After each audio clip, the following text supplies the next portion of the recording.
pessoal, sejam todos bem-vindos. Eu me chamo Marcelo, eu sou especialista de produtos aqui da Altus. Hoje a gente vai falar um pouco sobre Data Logger, o tema do nosso webinar de hoje. Então, seu PLC pode ser um Data Logger. A gente vai explorar aí a função Data Logger do Master Tool e com ela a gente vai entender um pouco mais das funcionalidades de coleta de informações, né, de que forma eu posso fazer a coleta dessas informações. Eu posso fazer através de uma memória de massa, eu posso aproveitar a própria memória do CLP para fazer isso. A gente vai ter aqui o Nexto XP340, né, o Express, para fazer alguma demonstração. Inicialmente, né, a gente vai começar com uma parte mais teórica, eu vou explicar para vocês um pouco o que é o Data Logger, por definição, certo? E aí a gente vai passar para a prática, eu vou abrir o Master Tool junto com vocês, aí a gente vai fazer uma configuração do bloco de função e a gente vai fazer alguns testes. Fiquem à vontade aí para mandar perguntas, dúvidas, a gente vai estar recebendo e aí no decorrer do webinar a gente vai responder essas dúvidas na medida do possível e qualquer coisa a gente pode também num segundo momento mandar para vocês as respostas a esses questionamentos, ok? Vamos passar aqui. Bom, primeiro uma parte mais conceitual, né? Quem é da área de automação industrial já deve ter em algum momento se deparado aí com essa funcionalidade, né? Mas basicamente um Data Logger, né, é uma tecnologia que nós utilizamos para fazer aí registro e coleta de dados e através disso eu consigo de uma forma histórica, né, fazer a interpretação de informações de acordo com o tempo, ou seja, eu posso gravar um dado como um nível, uma temperatura, né, num registrador e poder fazer análise dessa variável aí ao longo do tempo, ao longo dos dias, das semanas, para justamente determinar o comportamento dessa variável ou algo do tipo, né? Então, é muito utilizado hoje na indústria para justamente a gente ter a possibilidade de fazer uma avaliação histórica, né, da evolução de uma determinada variável, né? Existem várias aplicações, né, para os Data Loggers. Data Logger, apesar de ser um conceito, existem dispositivos que funcionam especificamente com para essa função, né, para essa funcionalidade. Então eu consigo adquirir dispositivos que fazem essa leitura e esse armazenamento. Eu tenho o Data Logger em forma de softwares que vão comunicar através de um sensor e fazer a coleta num computador, por exemplo. E tenho também a aplicação que a gente vai ver hoje, que é um bloco de função, né, que vai fazer a leitura de uma variável através do CLP, coletar esses dados, registrar esses dados através desse bloco de função do programa que a gente vai desenvolver e posteriormente armazenar isso em algum tipo de memória, né? Então as aplicações são as mais diversas hoje, não só para a indústria, mas para a agroindústria, biomedicina, né, aplicações na área de meteorologia, são exemplos aí onde nós podemos estar utilizando esse tipo de tecnologia, esse tipo de recurso que é o Data Logger.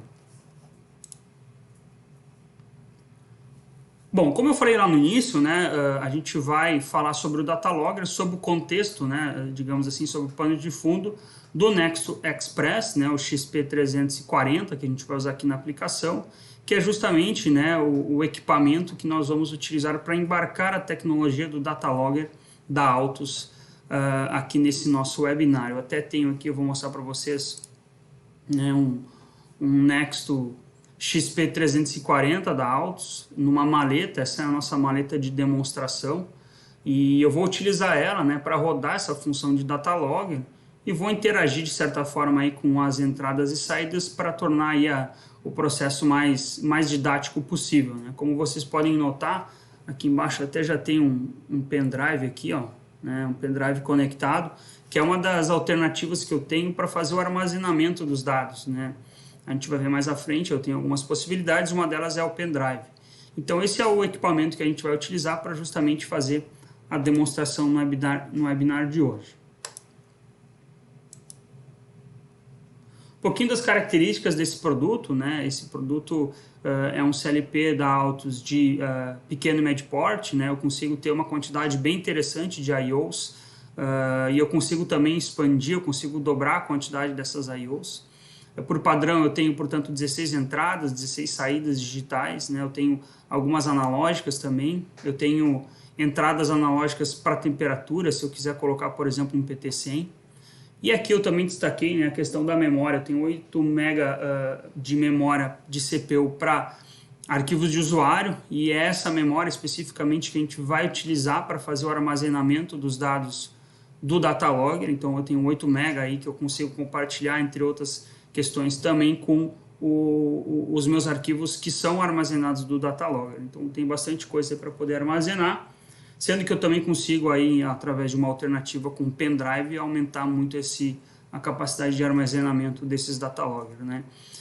Um destaque que eu sempre trago aí do Express, né, principalmente dessa linha do XP, né, 340, é a questão da conectividade. Então ele tem uma série de recursos que me permitem, né, a conexão com, através de diversos protocolos. E aí tem alguns exemplos, né, o próprio Modbus, que é o, digamos assim, mais tradicional, mas também o CANopen, o próprio OPC, o MQTT, que são protocolos aí bastante em alta aí com relação a novas tecnologias de conectividade, indústria 4.0, né? Então eu tenho uma série de recursos bem interessantes, banco de dados, sem contar que esse equipamento ele é totalmente programado, né, baseado na norma IEC 6131. Então o desenvolvimento, a gente vai ver depois o Master2 ECXZ, né, que é o nosso software de programação, ele já é totalmente baseado nessa norma. Como eu falei, né, o Master2 ECXZ é o nosso software de programação, é a nossa ferramenta que eu vou utilizar, né, para desenvolver, nesse caso específico, o bloco funcional do Datalogger, mas é a ferramenta que eu consigo desenvolver aí até em 5 linguagens a programação para fazer a utilização aí do meu CLP, seja o Express, seja o Nexus-JET ou outras famílias de CLPs da Altus, né, que permitem a conexão aí com o Master2 ECXZ. É uma ferramenta bem versátil, né, uma série de recursos e características, a gente vai ver alguma delas aí durante o decorrer do webinar, né, simulação, enfim, né, tem uma série de funcionalidades aí que são bem interessantes para esse produto. Aqui algumas das características que eu falei para vocês, né, então, vou marcar aqui. Depuração e monitoramento online, alteração online, então eu posso fazer alterações aí de determinadas características do meu programa online, sem parar, então, a execução da CPU, simulação, né, variáveis simbólicas, fácil configuração de hardware, diagnósticos do sistema, então eu consigo coletar várias informações que são diagnósticos das CPUs que eu vou estar comunicando, né, lista de variáveis globais, que são aquelas variáveis que eu acabo utilizando em todas as partes do meu programa. Isso aí é um tipo de variável que a IEC 6131 preconiza na sua norma, né? E área de memória para código-fonte, então eu consigo fazer o download do código-fonte para posteriormente também permitir com que seja feito o upload dessa informação, né? Desse arquivo. Então aqui tem um exemplinho para trazer para vocês. A gente falou aí brevemente das linguagens de programação, então eu tenho uma série de linguagens de programação as quais eu consigo optar aí para ter aí a melhor performance no meu programa. Eu posso optar por uma linguagem textual quando eu quero otimizar determinado ponto do meu programa, eu posso usar um ladder quando eu quiser fazer um intertravamento, então eu tenho algumas facilidades dessa linguagem, enfim. Eu vou usar a linguagem de programação que mais se adequa aí a minha aplicação, mas também ao conhecimento que eu tenho com relação à programação. Então isso torna a ferramenta aí bem versátil, né, bem completa. Bom, mas vamos falar do Datalogger, né? Então primeiro falar que Datalogger é um bloco de função, ele é implementado através de uma biblioteca que a gente desenvolveu. Eu vou abrir aqui o Master2. Vou criar um projeto novo já para mostrar para vocês passo a passo, né, a parte de adição desse bloco de função desse Datalogger. Eu vou criar um projeto novo aqui. Vou chamar de teste Datalogger. 340, né, a opção que nós temos, além das outras CPUs que são programáveis por essa ferramenta, mas eu vou usar o 340, que é justamente o cara que a gente está usando aqui na demonstração, né? Linguagem Ladder, seleciono aqui a linguagem das demais pools aqui, né? User PRG, Start PRG. Não vou criar nenhuma tarefa de interrupção por tempo. Concluir. Esse aqui então é o meu programa, né? A primeira cara que eu tenho aqui da minha programação. Já aparece o hardware da CPU do XP340, além de, né, na aba Device, na janela Device, árvore com todas as configurações. Então eu tenho, por exemplo, aqui em User Pools e User PRG, o campo onde eu vou fazer toda a programação aí principal desse meu programa, dessa minha aplicação. Lógico, a gente não vai entrar muito no mérito de fazer uma programação muito estruturada na linguagem Ladder, né? Porque o objetivo aqui é conhecer o bloco funcional, mas aí fica também a dica aí para quem quiser conhecer um pouco mais. A gente tem bastante material, principalmente na nossa base de conhecimento, né? Sobre a programação dessa ferramenta, né? Sobre a utilização dos recursos que essa ferramenta me disponibiliza, ok? Bom, mas como eu falei antes, né, eu tenho essa function block, esse bloco de função do Datalogger implementado numa biblioteca, tá? Por padrão, essa biblioteca ela não vem junto com o programa que eu crio, mas eu vou fazer a adição dessa biblioteca da seguinte forma, né? Eu tenho aqui o Item Library Manager, né? Se eu dar um duplo clique aqui, eu já tenho todas as bibliotecas instaladas aqui por padrão, ou seja, todas aquelas que eu posso de cara já utilizar na minha implementação, na minha programação, né? E a biblioteca do Datalogger eu vou adicionar da seguinte maneira, tá? Add Library, né? Então clico aqui em cima. Essa biblioteca ela já é adicionada quando eu faço a instalação do Master Tool, então eu não preciso me preocupar em buscar isso de algum lugar, né? De alguma base. Aqui eu procuro em Application Common, né? A minha lib Datalogger, né? Tá aqui essa minha biblioteca. Vou dar um OK aqui. Automaticamente ela já adiciona aí as bibliotecas dessa aplicação em específico à biblioteca da função Datalogger. Até se eu abrir aqui eu vou conseguir enxergar, né, o function block, justamente o Datalogger, que é a função que a gente vai utilizar para fazer a programação, né, que é o que a gente vai ver agora em seguida. Perfeito? Bom, a gente vai voltar aqui na User PRG, que é o nosso programa principal, digamos assim, onde eu vou fazer a minha implementação. Como eu quero utilizar a biblioteca do Datalogger, né, eu vou ter que adicionar um bloco de função. Eu posso fazer isso através da minha toolbox aqui na lateral, ou eu posso fazer isso também através desses ícones que eu tenho aqui no menu superior. Então vamos, por exemplo, pegar aqui, clicar em Insert Box, né, e eu já tenho um assistente para justamente fazer a adição dessa biblioteca.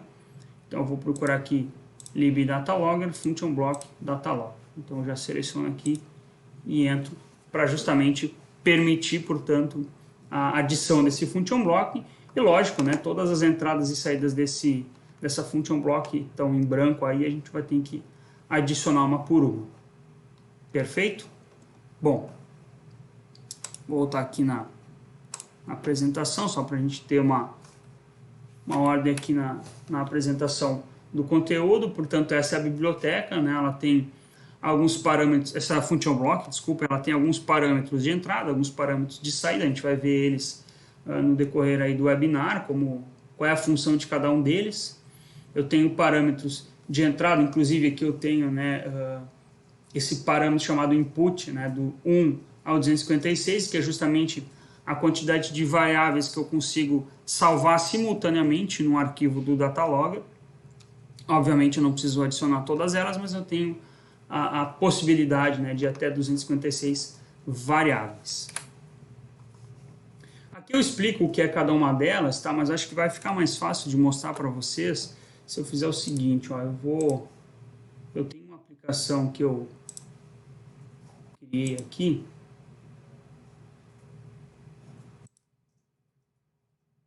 já com a função toda montada, né, e a gente pode passo a passo aí falar sobre cada um desses elementos aqui do bloco funcional do Datalogger, tá? Então aqui essa é a minha função. Eu vou disponibilizar depois no site da Altos, quando a gente terminar aí o webinar, esse arquivo aqui, esse projeto, para quem quiser conhecer um pouco mais, né, quem quiser explorar um pouco mais essa funcionalidade, ter acesso, né? Inclusive, eu já deixei comentado aqui todas as variáveis para justamente servir como um guia aí para quem quiser aí começar a fazer o trabalho em cima dessa função, tá? Bom, então vamos lá. Eu já instanciei essa function block, eu chamei de datalogger, aqui está já o data type datalogger, ela está instanciada. Eu tenho inicialmente uma função, né, uma entrada de enable, aqui eu atribuí a uma i00, uma entrada, por isso que eu falei para vocês, eu vou depois interagir um pouco com a maleta para mostrar o funcionamento dessa function block. Toda vez que eu aciono o enable, eu começo a fazer a coleta dos dados do datalogger. Um detalhe, né, quando eu faço a criação de um banco de logs, né, seja numa memória de um pendrive, num cartão de memória ou na memória flash da própria CPU, eu crio uma pasta nova e toda vez que eu desligo o enable e ligo novamente, uma nova pasta é criada, tá? A estrutura dessa pasta, a gente vai ver depois, ela é composta pelas informações de data e hora, e toda vez que eu fizer isso eu vou criar novamente aí uma nova pasta. Bom, eu tenho, portanto, essa entrada enable, né? Eu tenho outra entrada que é o nome do arquivo. Aqui eu chamei esse nome do arquivo de pasta mesmo, mas o que acontece, né? Quando a gente cria o arquivo, é um CSV, eu vou abrir com o Excel, eu tenho lá o que nomear esse arquivo, ele começa com o nome que eu coloco ali, eu botei pasta, então vai ser pasta, seguida aí por informação de data e hora que esse arquivo foi gerado, ok? Eu tenho essa entrada storage que vai selecionar onde eu quero fazer o salvamento dessas informações. São 3 locais. A própria memória do CLP, eu tenho a possibilidade de salvar isso através de um cartão USB, né, um pendrive, e eu tenho a possibilidade também de fazer esse salvamento num cartão de memória. No caso aqui do Nexus Express, o XP340, eu tenho a possibilidade de salvar na CPU mesmo, na memória flash dele, ou em um pendrive. Eu até criei aqui em cima, depois a gente pode entrar mais nesse mérito aqui, mas eu criei uma funçãozinha, eu mesmo criei, vou deixar também disponível para vocês, para a gente poder fazer a seleção através de entradas digitais. Então eu aciono aí 06, eu seleciono o flash, então eu movo aí o nome correspondente, né, à memória flash para essa variável que é justamente a minha entrada storage, né? Se eu aciono a 07, eu movo aí a variável correspondente à seleção de memória do pendrive, né, para salvar no pendrive, a essa saída. Eu também tenho aqui, depois eu vou falar, né, a i04 e a i05 que movem aí o modo de salvamento aí dos logs para uma variável que vai me dizer se vai ser o modo contínuo ou o modo trigger. Eu tenho aqui o File Records, que é o número máximo de logs, né, no CSV, no arquivo que vai ser gerado. Eu tenho aí uma quantidade aí de 100 até 65.535 linhas que eu posso salvar meus valores nesse meu banco de dados, né, nesse meu arquivo CSV. Eu tenho o Number of Files, que é o número máximo de arquivos que serão gerados, ou, portanto, quantos arquivos do tipo CSV eu vou conseguir gerar. Eu tenho aí até 65.535 arquivos, que vão começar lá com aquele nome que eu falei para vocês, no caso ali é pasta, seguido pela informação de data e hora, então eu consigo colocar essa quantidade inteira de arquivos. O modo, né, eu tenho 2 tipos, modo contínuo e modo trigger, eu vou explorar isso um pouco mais adiante, mas basicamente, né, no modo contínuo eu tenho lá uma variável que é o rectime, que vai determinar o intervalo de tempo em que eu vou fazer cada um dos salvamentos desse meu datalogger. E o modo contínuo vai, durante esse período, fazendo salvamentos constantemente até atingir lá o File Records, né, a quantidade de salvamentos que ele vai fazer no arquivo, né, depois ele passa para um segundo arquivo e assim vai, né, através desse intervalo de tempo no modo contínuo. E o modo trigger, tu atribui uma variável do tipo booleana, né, um bit, sendo que quando esse bit é acionado, quando passa para a borda de subida desse bit, dessa variável booleana, eu aciono o modo trigger. E aí eu salvo uma quantidade X de logs após esse trigger e uma quantidade X de logs que aconteceram antes desse trigger. Então esse aqui é o modo trigger, a gente vai fazer o exemplo, aí é tranquilo de mostrar para vocês, ok? Aqui eu tenho uma outra entrada que é circular. Eu tenho a possibilidade de definir como circular ou não, né? Aqui eu atribuí a uma entrada I01. Esse modo circular, pessoal, ele define como esses arquivos, como esses logs serão salvos. Quando eu seleciono o modo circular, ou seja, quando eu aciono essa entrada, sempre que eu finalizo a quantidade de registros do meu log, em vez de criar uma pasta nova e continuar salvando, no modo circular, ele volta lá para o primeiro endereço que foi salvo e começa a sobrescrever.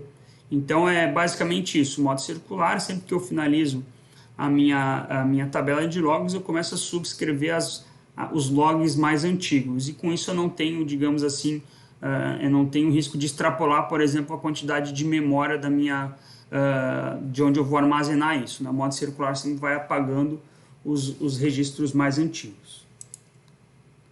Eu tenho aqui uma entrada que se chama Trigger Before e Trigger After, ou seja, eu consigo determinar no modo Trigger quantos logs eu vou salvar antes e quantos logs eu vou salvar depois do acionamento do trigger. Eu tenho o trigger propriamente dito, então eu tenho a I02 aqui atribuído ao meu comando de trigger. E o REC interval, que é justamente aquele intervalo que eu falei para vocês, no qual eu consigo, a cada estouro desse tempo, eu faço um salvamento dentro da minha tabela de logs. Esse REC intervalo não é utilizado só no modo contínuo, ele é usado também no trigger, porque ele determina também um intervalo de tempo em que cada registro é feito, mesmo no modo trigger, porque no modo trigger, quando eu dou o trigger, quando eu aciono aquela entrada, no caso a lei 02, eu vou salvar X variáveis, né, registradas antes e X variáveis registradas depois, que é o trigger after e o trigger before, né? Só que o intervalo entre esses salvamentos, esses registros, é justamente o REC intervalo. Eu tenho esse comma delimiter aqui, que vai definir como vai ser a divisão das colunas da tabela que vai ser gerada. Aqui tem um detalhezinho, porque se eu faço a divisão das colunas através de um ponto e vírgula, né, como eu estou fazendo aqui, a casa decimal, que é atribuída a um valor, por exemplo, com vírgula, né, sei lá, 10,7, ele vai ser uma vírgula, e se essa divisão por colunas for uma vírgula, a casa decimal vai ser um ponto. Tem esse detalhezinho aqui. Esse file header aqui são justamente as colunas que serão criadas para fazer o registro das minhas variáveis, ou seja, na minha tabela, tu vai ter lá a coluna de tempo, data, mas tu também vai ter duas colunas. Eu chamei de B1 e B2 aqui só como exemplo, cada uma vai representar uma variável. Qual variável? Eu tenho aqui input 1 e input 2, coloquei aqui como duas entradas analógicas que justamente vão ser salvas em cada uma das colunas de acordo com o REC intervalo e de acordo com o modo também que eu fiz aí a configuração do meu bloco de função. Aqui eu tenho, portanto, as entradas da minha função. Eu também tenho saídas, né? Eu tenho a saída busy, né? Quando a função está ocupada, ou seja, quando eu estou fazendo aí o salvamento desses arquivos, né? O salvamento desses valores. Eu tenho uma função de erro que vai indicar quando quando essa minha função entrar em erro por algum motivo. O status, que vai mostrar o status dessa função. Então, se algum erro acontecer, ele vai mostrar qual é o status dela, se foi porque, sei lá, chegou na memória máxima, alguma coisa do tipo. Eu tenho o meu current records, que vai mostrar justamente qual é o log atual. A gente vai usar essa variável depois para entender quantos logs estão sendo salvos, ok? E eu tenho o trigger perdido, que define se algum trigger, algum disparo de registros foi perdido. Se, por exemplo, tu dá um trigger dentro de um intervalo de tempo que não é múltiplo do tempo de ciclo da CPU. Isso é uma questão um pouco mais complexa, eu posso depois responder com mais tempo, mas eu posso perder alguns registros e eu fico ali com esse trigger, missed triggers, registrando aí a quantidade de triggers que foram perdidos. Perfeito? Bom, mas dito isso, tá, eu vou só fazer uma observação aqui no PowerPoint. Eu tenho todo esse detalhamento que eu mostrei para vocês, depois a gente vai disponibilizar também tudo isso, então tem uma explicação do que é cada entrada, cada saída, enfim. Mas como aqui a ideia é ter viés mais prático desse webinar, eu fui direto aí para o Function Block para mostrar para vocês, perfeito? Bom, eu vou fazer o seguinte, eu vou me conectar aqui na CPU para poder mostrar para vocês então o funcionamento desse cara aí, tá? No primeiro momento o i00 está desacionado, ou seja, ele não está habilitado. Eu já carreguei as minhas informações, o nome do arquivo, né, qual é a mídia que eu vou salvar, número máximo de variáveis que eu vou salvar num arquivo, o número máximo de arquivos, o modo, aqui está modo contínuo, se eu vou selecionar circular ou não, né, trigger antes e trigger depois, então 10 trigger antes e 20 trigger depois, vou mostrar para vocês também. Aqui a própria entrada trigger, né, a I02, REC intervalo 100 milissegundos. Aqui estão as variáveis aqui, que são variáveis analógicas, se eu mexer aqui vocês vão ver que vão mudar. Elas vão ficar aí sendo utilizadas para justamente fazer o salvamento.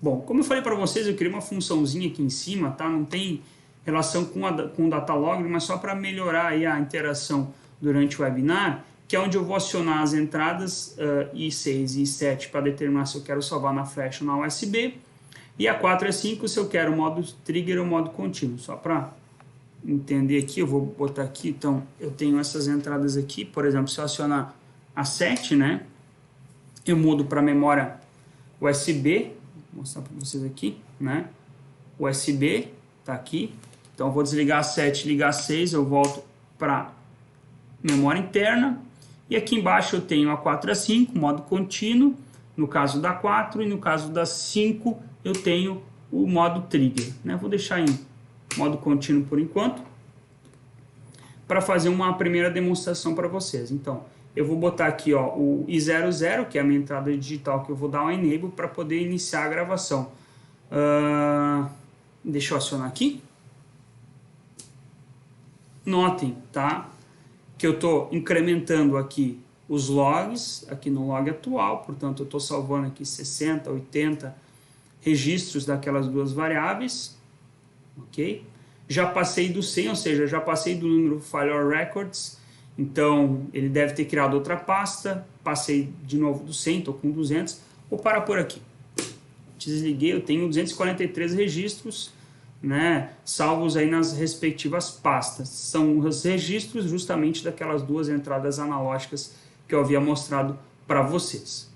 Bom, mas como é que a gente faz a coleta dessas informações? Deixa eu voltar aqui para usar isso aqui como um guia, né? Mas eu tenho, portanto, a possibilidade de buscar isso através da minha aba Device, Files, né? E eu tenho aqui dois campos. De um lado eu tenho a memória do meu computador, do outro lado eu tenho a memória da minha CPU e eu posso, portanto, copiar esses valores. Vamos lá para o programa que fica mais tranquilo de ver. Bom, Devices aqui em cima, né? Tem, por exemplo, Communication Settings, onde eu faço a parte de comunicação, mas eu quero vir aqui em Files, né? De um lado, memória do CLP, de outro lado, memória do computador. Vou dar um refresh aqui. Já aparece para mim aqui, ó, Internal Memory, Mass Storage, que é a minha USB, né, meu pendrive, mas eu fiz ali para vocês a primeira demonstração Internal Memory.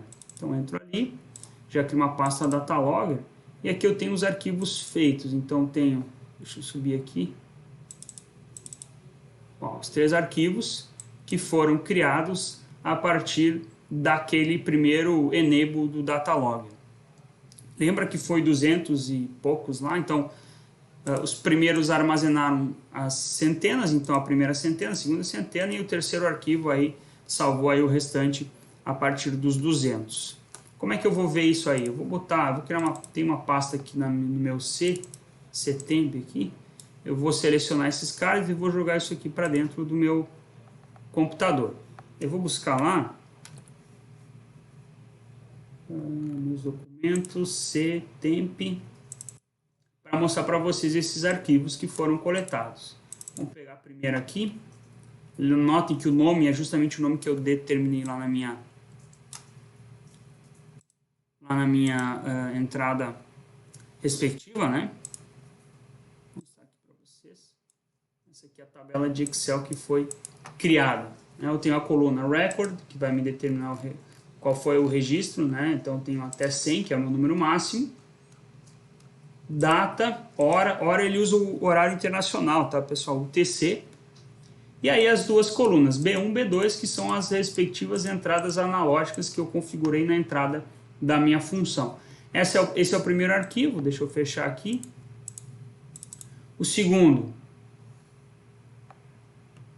mesma coisa, né? Vamos lá, começa do 100 e vai até o 200, então a segunda centena aí de valores. Lembrando que a gente foi lá para o, deixa eu até lembrar aqui, 243, né? Então o próximo vai ser justamente esse restante aí de registros que essa pasta criou.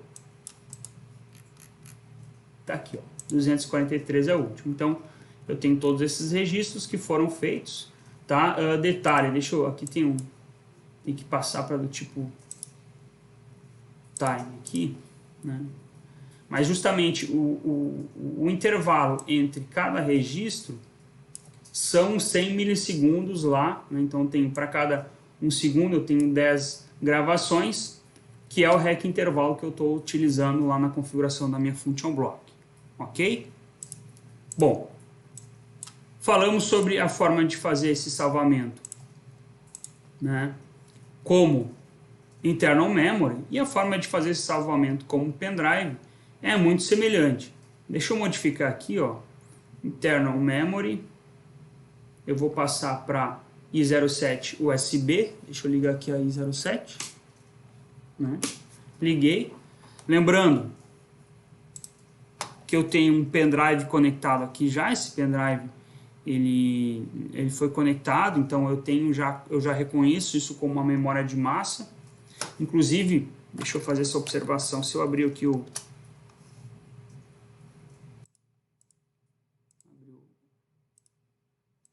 Google aqui, ó, eu vou digitar o IP desse cara aqui para acessar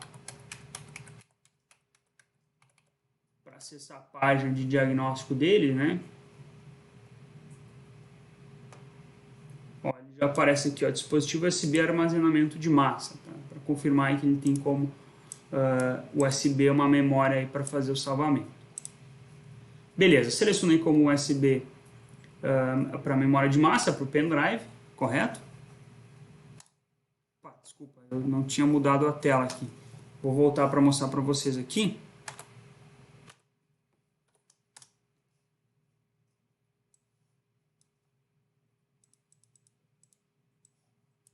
Eu vou digitar aqui 192, 168, 1466. Agora sim, né? Dispositivo USB armazenamento de massa. Perfeito? Bom, selecionei para USB, vou acionar novamente o enable aqui, o i00. Notem que ele zerou aqui o log atual e está continuando a fazer a cada 100 milissegundos, que é o meu REC time, o salvamento aí das variáveis, no caso as duas variáveis B0 e B1. Tá, vou desligar aqui, eu criei aí uma pasta e mais um pouquinho, então eu tenho 145 registros. Eu poderia tirar esse pendrive, colocar no meu computador, essas pastas estariam ali, eu posso acessar por aqui mesmo. Então, voltando lá em Device, deixa eu subir aqui. Ó, dentro da minha CPU, quando eu faço acesso através do Master Tool, eu tenho meu internal memory, mas eu também tenho um mass storage aqui, ó, que eu tenho, portanto, como acessar esse pendrive, e dentro desse pendrive eu tenho os data loggers aqui, ó. Deixa eu apagar esses caras aqui para não dar conflito, mas eu vou passar então esses dois registros aqui, esses dois arquivos lá para minha ctemp aí para mostrar para vocês. Aqui ctemp, então eu tenho esses dois arquivos. O primeiro armazenou os 100 primeiros registros, né? Tá aqui. Okay? E o segundo armazenou o restante aí, que foram 45 registros. Perfeito? Bom, então eu tenho a possibilidade de fazer esse armazenamento na minha memória do pendrive. Ok? Aqui. Agora vamos falar sobre o outro tipo de armazenamento de dados, que é o outro modo, aliás. Além do contínuo, eu tenho o modo trigger. Como eu falei antes, eu aciono o trigger e eu consigo salvar registros antes e registros depois do trigger. Vamos mostrar isso aqui na prática para vocês. Primeiro eu vou mudar aqui para modo trigger. Deixa eu botar aqui o i05, né? Modo trigger. Posso manter aqui o USB para salvar, tranquilo, né? Vou dar o enable desse cara aqui, liguei ele, ele está zerado. Aqui notem que o log atual não está salvando, por quê? Ele só vai salvar a partir do trigger, ok? Na prática, ele está salvando, porque lembrem que eu tenho lá o number trigger before, então eu tenho que buscar esses 10 que aconteceram antes do trigger. Só que eu só começo a registrar a partir do trigger. E o meu trigger aqui é o i02. Deixa eu acionar o i02 aqui. Liguei. Dei um trigger, né? Notem que aqui ele já apareceu o log atual 31, 10 antes, 20 depois, mais o momento do trigger. Vou fazer de novo, eu vou acionar o trigger novamente, o i02, para vocês verem aqui. Desligo, ligo aliás, né? 62, ou seja, 31 mais os 31 que já tinham antes. Como é que isso vai se apresentar para mim lá nas minhas tabelas, né? Vamos voltar aqui no device. Eu estou no USB, né? Datalogger. Deixa eu ver se lembrar agora se ia sair. Bom, vamos descobrir. Deixa eu deletar esses caras aqui. Vou puxar esses caras aqui pro meu computador para mostrar para vocês. São os dois arquivos, né? Vamos abrir o primeiro aqui. Tá aqui, ó, vou aumentar. Eu tenho um registro 0, que foi o momento do meu trigger. Eu tenho 10 registros antes e 20 registros depois. Perfeito? Foram duas pastas, porque eu fiz o trigger duas vezes. Vamos abrir a outra aqui.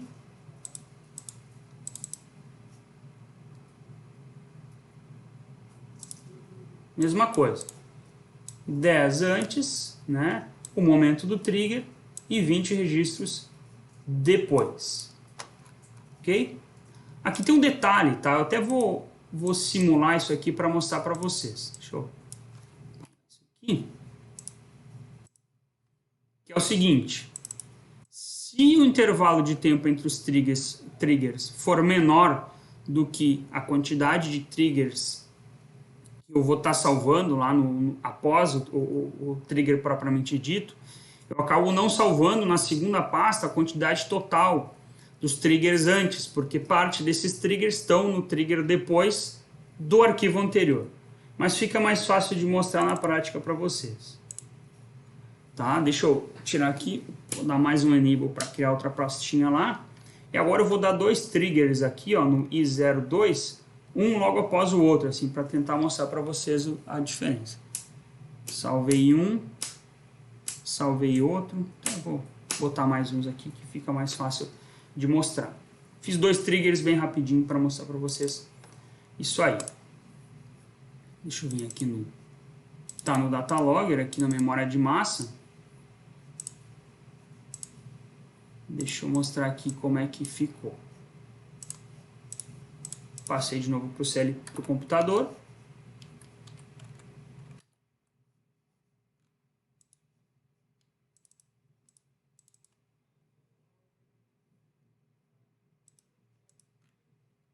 Deixa eu pegar outro aqui. Ó, aqui dá para anotar, ó.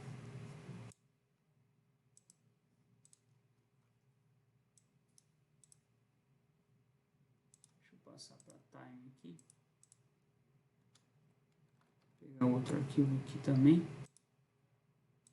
Passar para time.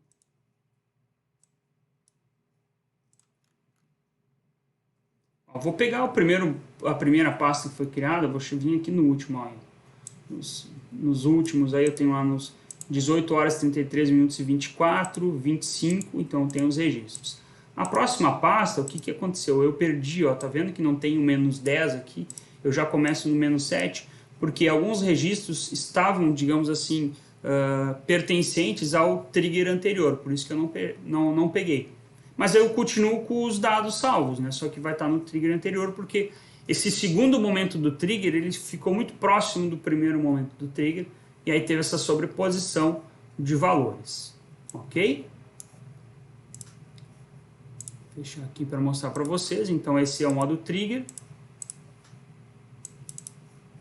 que vai permitir justamente essa questão. E aqui no PowerPoint, porque eu fiz um diagrama aqui para justamente mostrar isso para vocês, né? Tem aqui a questão do trigger, né? Quantidade de trigger before, antes, trigger after, depois, o trigger propriamente dito, e aqui o REC intervalo, que é o intervalo entre cada uma das gravações. Eu tenho também o file header, que daí me determina quantas colunas eu vou ter a partir das variáveis que eu tenho. Isso aqui eu estou lá no modo trigger.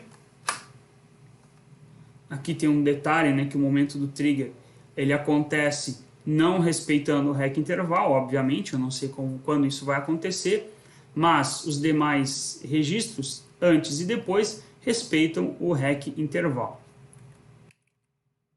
Aqui tem o modo contínuo, só para exemplificar novamente, né, as colunas, file header, né, o nome do arquivo, o REC intervalo é o intervalo entre cada um dos registros.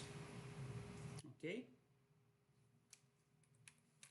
Outro detalhe importante, tá, pessoal, é com relação a qual tipo de informação que eu vou salvar nesse meu data logger. E aí eu tenho uma questão que eu salvo somente caracteres, só valores numéricos. Aqui eu tenho na tabela quais são os tipos, né, inteiro, sem sinal, né, com sinal, byte, word, double word, real, large, real. Então eu tenho uma quantidade bem interessante de valores numéricos que eu consigo armazenar nesse data logger. Aqui é a parte do salvamento, então como é feita a estrutura de pastas e arquivos, a gente já falou sobre isso também. E é isso. Da minha parte, pessoal, passamos, portanto, falando sobre a configuração do bloco de função, falamos sobre fazer a função salvar na memória interna, fazer a função salvar numa USB, num pendrive, do modo trigger e do modo contínuo. Ok? Bom, da minha parte é isso. Eu gostaria de agradecer a todos. Tem meu contato ali, o meu e-mail, né, marcelcomandoler@altos, para mandar dúvidas. De qualquer forma, esse vídeo vai estar publicado, portanto, mandem dúvidas também nos comentários. A gente vai respondendo conforme dá. A gente também tem o nosso suporte técnico, que ele é 24, não é 24 horas, né, mas é um suporte técnico que permite com que tu ligue através do 0800 e faça aí, tire dúvidas e tudo mais. Então a gente fica bem à vontade. Lembrando também, já comentei antes, a questão dos tutoriais, a gente tem na nossa base de conhecimento, assim como esse vídeo vai ficar disponível na base de conhecimento junto com a aplicação que eu usei como teste, tem também outras informações, outros tutoriais que vão permitir vocês conhecerem melhor sobre a parte de programação do Master Tool, conhecer melhor o XP340 e também outros equipamentos, outros recursos aí da cesta de produtos da Altos, ok? Tem algum questionamento? Beleza, então. Pessoal, mais uma vez obrigado e eu fico à disposição aí. Valeu!